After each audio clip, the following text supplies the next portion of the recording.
बसंत रुतु में जंगल के बीचों बीच लगा गुलाब का पौधा अपने फूलों की सुंदरता पर इठला रहा था। पास ही लगे चीड़ के कुछ पेड़ आपस में बातें कर रहे थे। एक चीड़ के पेड़ ने गुलाब को देखकर कहा, गुलाब के फूल कितने सुंदर होते हैं। मुझे मलाल है कि मैं इसके जैसा सुंदर नहीं हूँ। मित्र, उदास होने की आवश्यकता नहीं है। हर किसी के पास सब कुछ तो नहीं हो सकता। दूसरे चीड़ के उसकी इस बात का उत्तर दिया। गुलाब ने उनकी बातें सुन ली और उसे अपनी सुंदरता पर और गुमान हो गया। वह बोला, इस जंगल में सबसे सुंदर मैं ही हूँ। तभी सूरजमुखी के फूल ने उसके इस बात पर आपत्ति जताए हुए कहा, तुम ऐसा कैसे कह सकते हो? इन जंगल में बहुत सारे सुंदर फूल हैं और तुम बस उनमें से एक हो। लेकिन सब मुझे देखकर ही तारीफ करते हैं।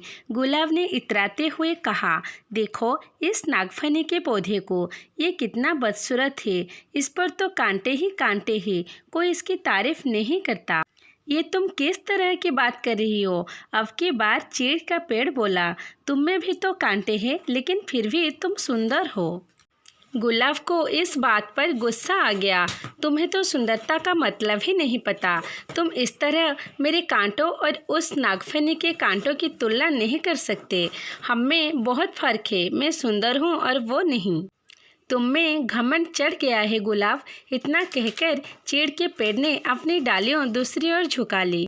गुलाब की बात सुनकर नागफनी को दुख हुआ और वह बोला, भगवान ने किसी को भी निरर्थक जीवन नहीं दिया है। गुलाब ने उसकी बात अनसुनी कर दी। मौसम बदला और बसंत ऋतु चली गई। धूप की तपिश बढ़ने लगी और पेड़ पौधे मुरझाने लगी। गुलाब भी मुरझाने लगा।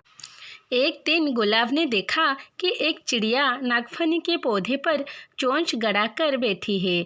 कुछ देर बाद वह चिड़िया वहां से उड़ गई। वह चिड़िया ताजगी से भरी लग रही थी। गुलाब को ये बात समझ नहीं आई कि वह चिड़िया नागफनी पर बैठकर क्या कर रही थी। ओहो, तो इस गर्मी में नागफनी के पास पानी है। मैं तो पानी के बिना सूख रहा हूँ। गुलाब उदास हो गया। तुम नागफनी से मदद क्यों नहीं मांगते? वह अवश्य तुम्हारी मदद करेगा। चिड़िया अपनी चोंच में भरकर तुम्हारे पास ले आएगी, चीड़ के पेड़ ने सलाह दी। नागफनी दयालु था। वह मदद के लिए फौरन राजी हो गया। चिड़िया भी मदद को आगे आई। उसने नागफनी से पानी चूसा और अपनी चोंच में भरकर गुलाब के पौधे की जड़ों में डाल दिया। गुलाब का पौधा फिर से तरोताजा गया। गुलाब को समझ आ गया था कि किसी को देखकर उसके बारे में राय नहीं बनानी चाहिए। उसने नागफनी से माफ़ी मांग ली। ये कहानी से हमें ये सीख मिलती है कि किसी की शक्ल देखकर कोई राय नहीं बनानी चाहिए। इंसान की बाहरी सुंदरता नहीं, बल्कि आंतरिक सुंदरता मायने रखती है।